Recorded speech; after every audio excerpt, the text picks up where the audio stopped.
할렐루야. 우리 좌우에 계신 분들과 한번 인사하겠습니다. 예수님의 부활은 우리의 소망입니다. 예수님의 부활은 우리 모두의 소망입니다.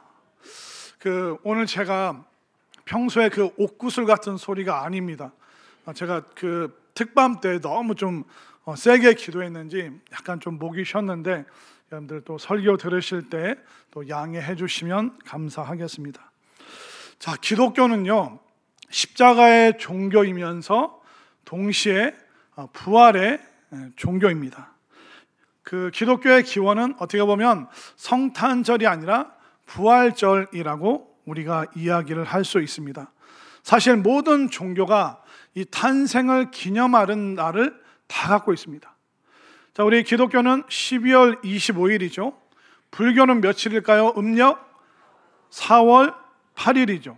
그리고 유교는 공자 탄생을 기념하는 날이 음력 9월 28일입니다. 이처럼 모든 종교가 다 탄생일, 기념일이 있습니다. 그런데 부활을 기념하는 종교는 어떤 종교만 있습니까? 기독교만 부활의 날이 있습니다. 타 종교는 어떻게 보면 무덤을 숭배하는 종교죠. 그러나 기독교는 숭배할 무덤이 없습니다. 이스라엘 성지 순례가도 크게 거대하게 만든 예수님의 무덤이 없습니다. 왜냐하면 예수님은 무덤에 머물러 계시는 것이 아니라 부활하시고 생명의 주인이 되셔서 또 하나님 보좌 우편에 앉아 계시기 때문에 기독교는 무덤을 아름답게 치장하거나 거대하게 만들지 않습니다. 그렇기 때문에 어떻게 보면 기독교는 예수님의 부활로 시작했고, 또 모든 성도들의 마지막 부활을 통해서 기독교가 그 마침표를 찍게 되는 것입니다. 그래서 우리는 부활로 시작해서 부활로 끝이 나는 것입니다. 오늘 말씀을 통해서 부활의 의미와 또 부활의 신앙 가지고 여러분들 다시 한번 견고한 믿음 가운데 또 확실한 은혜 가운데 살아갈 수 있게 되기를 바랍니다. 자, 부활절은 축하하는 시간입니다. 자, 그런데 부활절은 왜 우리가 이렇게 아름답게 풍성하게 축하를 할까요? 그 이유가 뭐냐면 이 세상의 모든 인간은 그 죽음의 두려움에 짓눌려 살아갑니다. 세상의 장례식장을 가보십시오. 그럼 어떻습니까? 곡하는 소리가 끊이지 않습니다. 왜냐하면 죽음으로 인하여 끝났기 때문에, 더 이상 소망이 없기 때문에. 그런데 모든 인류가 이 짓눌려 있는 죽음으로부터 해방되는 순간이 바로 부활의 날이기 때문에 우리는 부활절을 축하하고 기뻐하는 것입니다. 어떻게 보면 인간의 운명은 죽음으로 결정되는 운명이라고 할 수 있습니다. 그러나 성경은 예수님께서 우리가 필연적이고 불강력적인 그 죽음을 통과하여 우리에게 영원한 생명, 또 부활의 기쁨을 주시기 때문에 어떻게 보면 부활절을 축하하는 이유가 바로 우리가 죽음을 극복하고 생명을 얻었기 때문에 그렇게 할 수 있는 것입니다. 1600년대 영국 성공회 목사님이 계셨는데 그분이 시를 하나 썼습니다. 그 시의 제목이 뭐냐면 죽음이여 뽐내지 말라.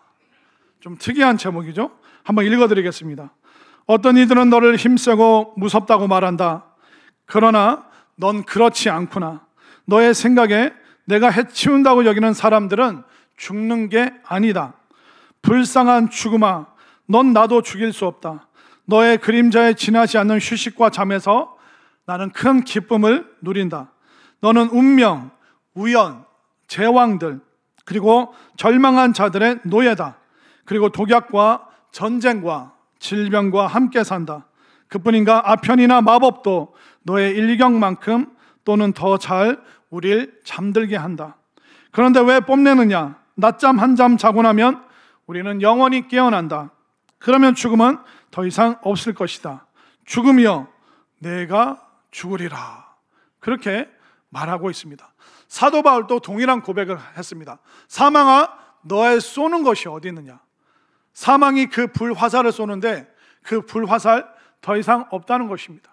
이 죽음 앞에서 모든 사람들이 절망하고 짓눌려 있는 이 죽음 앞에서 어떻게 이런 시를 쓰고 어떻게 이런 고백들을 할 수 있을까요? 바로 부활의 신앙, 부활의 믿음이 그분들 마음 가운데 확실했기 때문에 이분들은 부활에 대해서 힘있게 고백할 수 있는 것입니다.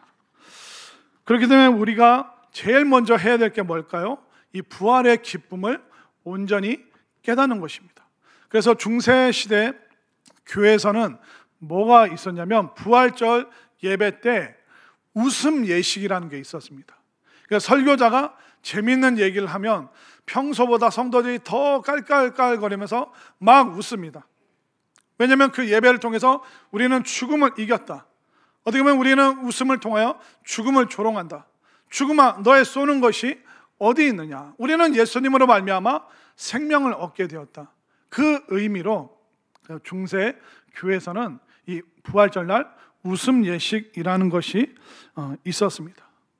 우리 동양 사람들에게 죽음은 굉장히 심각한 일인데 서양 사람, 특별히 기독교 그 신앙의 문화가 있는 분들은 이 죽음에 대해서 굉장히 가볍게라기보다도 그 죽음을 얼마든지 극복할 수 있는 것으로 표현을 합니다.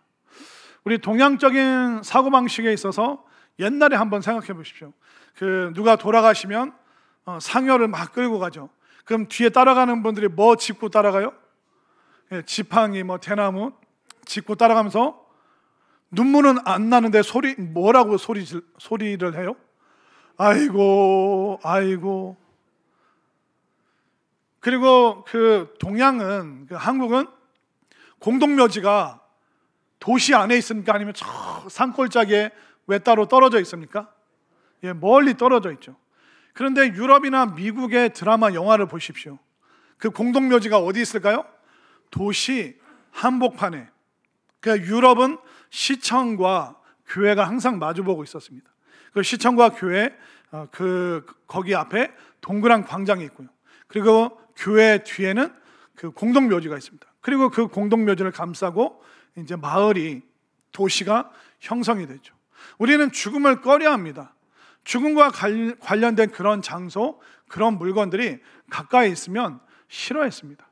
그러나 서양의 그 문화 속에서는 이 죽음을 그냥 받아들이고 옆에 두고 가까이 두면서 그 죽음에 대해서 크게 무서워하지 않습니다. 저도 미국에 있을 때 그 백인분들, 미국 사람들 장례식은 이제 몇 번 참석한 적이 있는데, 그 미국 사람들 장례식 하잖아요. 그러면 이게 그 결혼식인지 장례식장인지 헷갈립니다. 그 미국의 큰 교회는 이제 퓨네럴 서비스라고 장례식을 따로 하는 그런 예배 처소가 있습니다. 그러면 거기에 가면 이게 시신을 관에 딱 보셨죠? 영화에서 시신 있고 이렇게 딱 손을 올리고 양복이나 또 여자분들은 예쁜 드레스를 입고 화장을 곱게 하고 이렇게 잠들듯이 마치 이렇게 누워 있습니다. 그러면 이제 하얀 꽃을 든 조문객들이 쭉 나오는데 듣잖아요. 계속 깔깔거립니다. 그러니까 어떤 분이 돌아가셨는데 그 친구분인 것 같아요. 친구분이 와서, 야, 너 옛날에 나한테 10달러 빌려가고 안 갚았잖아. 너 언제 갚을 거야? 오늘 나 누군가에게 받아야겠어. 이제 막 그렇게 장난을 칩니다. 고인과 함께. 그리고 이제 쭉 그렇게 인사하고 끝나고 나면 아내분이나 또 아들이 나와서, 와, 우리 아빠 얼마나 웃긴 사람인지 아냐고, 내 남편 어떤 사람인지 아냐고, 그러면서 이제 젊었을 때, 어렸을 때 있었던 재미나 에피소드 막 들으면서 막 깔깔거리고 웃으면서 악수하면서 다들 퇴장을 합니다. 이 죽음에 대해서 전혀 두려워하거나 절망하거나 무너지지 않는 그런 모습들을 보게 됩니다. 그렇기 때문에 우리도 문화적으로는 동양의 문화 속에 살지만 여러분들의 신앙과 믿음과 가치관은 이 성경 말씀 그대로 사망이, 죽음이 더 이상 우리를 짓누를 수 없고 우리는 예수님의 생명 안에서 살아가고 있음을 분명히 깨달으시기를 바랍니다. 그리고 오늘 주님의 부활은요, 얼마든지 설명 가능한 일입니다. 불가능한 일이 아닙니다. 왜냐하면 예수님의 부활 전에 먼저 살아났던 사람들이 있습니다. 예수님이 공생의 사역을 하실 때 회당장 야이로의 딸을, 죽은 딸을 살리셨습니다. 그리고 나인성 거기를 들어가실 때 그 과부의 아들을, 청년을 예수님께서 살리셨습니다. 그렇기 때문에 예수님의 부활 이전에도 다시 살아난 사람이 있습니다. 지금 살아났다라고 전화가 지금 온 것입니다. 네. 그렇게 예수님 이전에 먼저 살아난 사람들이 있어요. 그런데 그 회당장 야이로의 딸, 나인성 과부의 아들과 오늘 나사로의 살아남은 좀 다릅니다. 자, 이렇게 살아난 사람들을 부활했다고 하지 않고 뭐라고 얘기하냐면 소생했다, 회생했다. 기사회생이라는 표현 아시죠? 죽음 같은 상황 속에서 살아났다. 이들을 왜 소생과 회생했다고 얘기하냐면 그들은 살아났다가 얼마 기간이 지나서 다시 죽었습니다. 그런데 예수님의 부활은 어떤 걸까요? 예수님은 부활하셔서 더 이상 고뇌와 고난과 죽음을, 사망을 당하지 아니하시고 영원토록 하나님 앞 보좌 우편에서 영원토록 살아 존재하시기 때문에 예수님의 살아나심을 회생, 또 소생이라고 하지 않고 부활이라고 하고, 그 이전의 사람들을 어떻게 보면 여러분들 임사체험이라는 그런 표현 잘 알고 계시죠? 예전에 우리 교회에서 사역하셨던 그 정성원 전도사님도 또 심장마비로 이제 한 거의 30분 그렇게 거의 죽음 속에 있다가 그 체험했던 거 설교 들으신 적 있죠? 다시 하나님이 땅으로 보내주신 그런 임사 체험들. 그러니까 예수님 부활 이전에도 다시 살아난 사람들의 이야기가 많이 있는데, 오늘 예수님과 여러 사람들 사이에 있는 이 나사로는 좀 특별한 살아남, 회생이라고 말할 수 있습니다. 자, 나사로의 죽음과 살아남이 좀 특별한 게 뭐냐면 나사로는 완벽하게 죽은 존재입니다. 오늘 본문 39절로 가볼까요? 자, 39절 말씀 읽습니다. 시작. 예수께서 이르시되 돌을 옮겨 놓으라 하시니 그 죽은 자의 누이 마르다가 이르되 주여 죽은 지가 나흘이 되었음에 벌써 냄새가 나나이다. 자, 나사로가 죽은 지 얼마나 됐습니까? 4일이 됐습니다. 그 이전에 살아난 사람들은 그 당일날 아니면 3일째 살리셨습니다. 그런데 나사로는 4일이 됐습니다. 우리가 장례를 하면 보통 며칠장을 하죠? 3일장을 합니다. 그럼 장례가 완전히 끝난 거죠.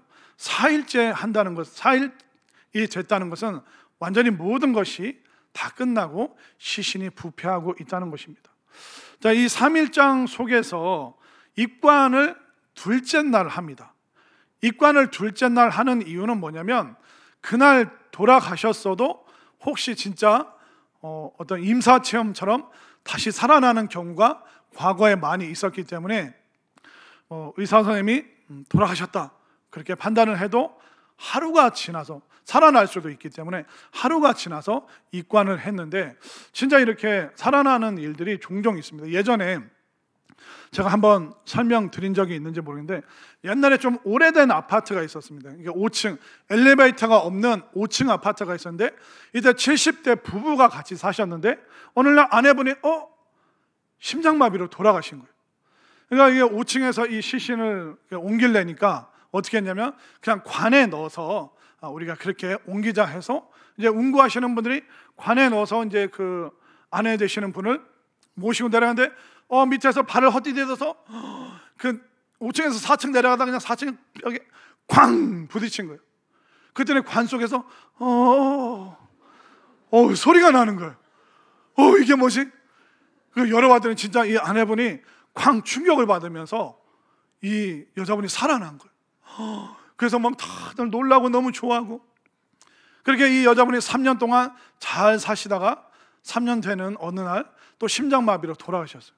근데 또 5층이니까 또 똑같이 이제 관에 넣어서 이제 내려가는데 남편분이 거기 조심 발 디딜 때 조심하고 조심 좀 또 살아나. 저는 남편분들이 왜 그러는지 모르겠어요. 도무지 이렇게 살아나는 경우가 있기 때문에 보통은 둘째 날 입관을 하는 것입니다. 근데 3일장을 치르는데 나사로는 지금 며칠이 됐다고요? 4일 나흘째가 되었습니다. 완전히 죽은 존재입니다. 더 이상 소망이 없습니다. 시신이 의학적으로 이제 썩고 있습니다. 그런데 무슨 일이 일어났을까요? 완전히 다 끝난 시간입니다. 그런데 어떤 일이 생겼습니까? 오늘 성경 43절, 44절 말씀, 43절을 제가 44절 여러분들이 있습니다. 이 말씀을 하시고 큰 소리로 나사로야 나오라 부르시니 죽은 자가 수족을 배로 동인 채로 나오는데 그 얼굴은 수건에 쌓였더라. 예수께서 이르시되 불어넣어 단니게 하라 하시니라. 아멘. 완전히 끝난 존재입니다. 그런데 예수님이 나사로야 나오라 하시니 그가 뒤뚱뒤뚱 하면서 그가 나왔습니다. 뭘 보여줍니까? 생명의 주인이 누구십니까? 바로 예수님이죠. 생명을 주관하시는 분이 누구십니까? 예수님이죠. 생명을 부여하시는 분이 누구십니까? 바로 예수님이죠. 우리로서는 불가능하지만 창조주 하나님 되시는 예수님은 가능하다는 거예요. 이 우주 공간에 아무것도 없었는데 하나님께서 해가 있으라, 달이 있으라, 별이 있으라, 바다와 육지가 있으라, 또 동물과 사람, 이 모든 것이 가능케 하시는 바로 생명의 주인, 주관자가 예수님이시기 때문에 그 누구에게도, 모든 사람에게, 뭐 끝났다라고 하는 그 사람에게도 오늘날 지금 여전히 그 마음 심령 가운데, 그 인생 가운데 이 예수님의 생명력을 주신다는 것을 반드시 믿으시기를 바랍니다. 그렇기 때문에 우리는 어떻게 해야 되냐면, 맞아, 우리가 나중에 부활하지, 나중에 천국까지, 이걸로 멈추면 안 되는 거예요. 우리가 나중 부활이 아니라 오늘 부활을 체험하고 오늘 이 부활 신앙을 우리가 가져야 될 줄로 믿습니다. 자, 이 마르다가 어떻게 고백하고 있는지 한번 볼까요? 자, 오늘 본문 23절부터 26절 말씀까지 교독하겠습니다. 예수께서 이르시되 내 오라비가 다시 살아나리라. 마르다가 이르되 마지막 날 부활 때에는 다시 살아날 줄을 내가 아나이다. 예수께서 이르시되 나는 부활이요 생명이니 나를 믿는 자는 죽어도 살겠고 무릇 살아서 나를 믿는 자는 영원히 죽지 아니하리니 이것을 내가 믿느냐. 예, 신앙의 고백인데 26절을 다시 한번 보십시오. 무릇 살아서 나를 믿는 자는 영원히 죽지 아니하리니. 아니, 우리 죽잖아요. 육신이 한번 죽잖아요. 그런데 지금 살아있는 상태에서 예수님을 믿으면 영원히 죽지 아니하리라. 아니, 육신이 우리가 한번 끝나는데요. 근데 이 26절의 말씀이 뭐냐면 강조하는 거예요. 그러니까 우리가 육신적으로 죽지만, 그런데 우리는 죽음에 눌린 존재가 아니라 생명이 이 죽음을 압도하고 있기 때문에, 또 예수님이 생명이 우리를 감싸고 있기 때문에 시간적으로 우리의 육신이 죽음을 경험하지만 그것은 진짜 죽음이 아니라 생명에 감싸 있다. 생명이 그를 덮고 있다. 생명이 그를 보호하고 있다. 이 죽음이 아니라 생명에 대한 강조를 지금 예수님께서 하고 계시는 것입니다. 그렇기 때문에 우리를 짓누르고 있는 것은 죽음이 아니라 우리를 감싸고 있는 예수님의 생명을 여러분들 이 시간 체험할 수 있게 되기를 바랍니다. 그래서 예수님은 죽음은 무기력하다.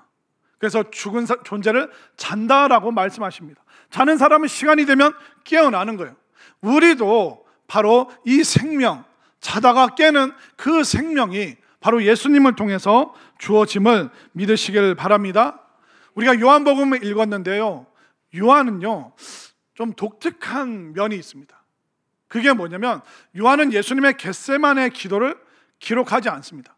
마태, 마가, 누가에서는 예수님이 얼마나 아프셨고 힘드셨고 그걸 기록하고 있지만 요한은 겟세마네 기도를 건너뜁니다. 그리고 예수님의 그 십자가는 고통과 고난이 아니라 하나님께 나아가는 통로다. 예수님은 십자가에 달린 것이 아니라 십자가를 통해서 높이 들림 받으시는 것이다. 그렇게 요한은 고백하는 그 신앙을 갖고 있었습니다. 자, 화면으로 요한복음 20장 17절 말씀을 한번 볼까요? 요한복음 20장 17절 읽습니다. 시작. 예수께서 이르시되 나를 붙들지 말라. 내가 아직 아버지께로 올라가지 아니하였노라. 너는 내 형제들에게 가서 이르되 내가 내 아버지 곧 너희 아버지 내 하나님 곧 너희 하나님께로 올라간다 하라 하시니.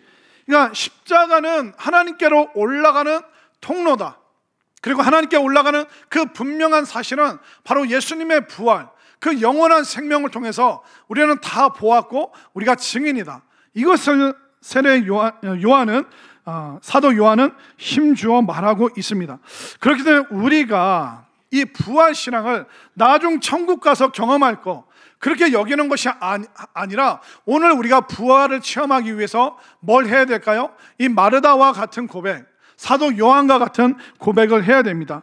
하나님, 나는 더 이상 무기력하지 않습니다. 무기력에서 탈출합니다. 이것이 여러분들의 고백이 되기를 바랍니다. 하나님, 나는 우울함에서 이제 벗어났습니다. 이제 두려움은 떠나갑니다. 어둠은 나를 지배하지 못합니다. 이제 나는 근심 걱정 대신 기도하겠습니다. 내 마음은 변화되었습니다. 이것이 바로 오늘 우리가 체험할 수 있는 부활 체험이라는 것을 반드시 믿으시기를 바랍니다. 그렇기 때문에 나중 천국이 아니라 지금 천국, 나중 부활이 아니라 내 마음이 변화되면, 내 내면 세계가 믿음으로 변화되면 그것이 진짜 부활 체험이라는 것입니다. 우리는 물질 세계에 살다 보니까 환경을 바꾸면 내가 바뀔 거라고 생각해요. 그렇지 않습니다. 내가 바뀌어야 우리의 환경이 바뀌는 것입니다. 그렇기 때문에 여러분들 오늘 부활절 날 우리가 말씀 듣는 중에 여러분들 마음속에 이제 우울이 떠나갈 줄로 믿습니다. 이제 두려움과 낙심이 떠나갑니다. 이제 어두움과 두려움은 우리를 주관하지 못합니다. 예수님을 믿는 믿음과 이 신앙, 죽음은 하나님께 나아가는 통로다, 관문이다. 이 믿음이 여러분들에게 있게 되기를 바랍니다. 그리하여서 오늘 가정 속에서, 일터에서, 매일의 삶 속에서 내 삶의 변화, 나의 그 변화를 통하여 부활을 체험하고 모든 근심 걱정, 염려 이기고 이 부활 신앙으로 힘있게 앞으로 나아가는 우리 모두가 될 수 있기를 간절히 소망합니다.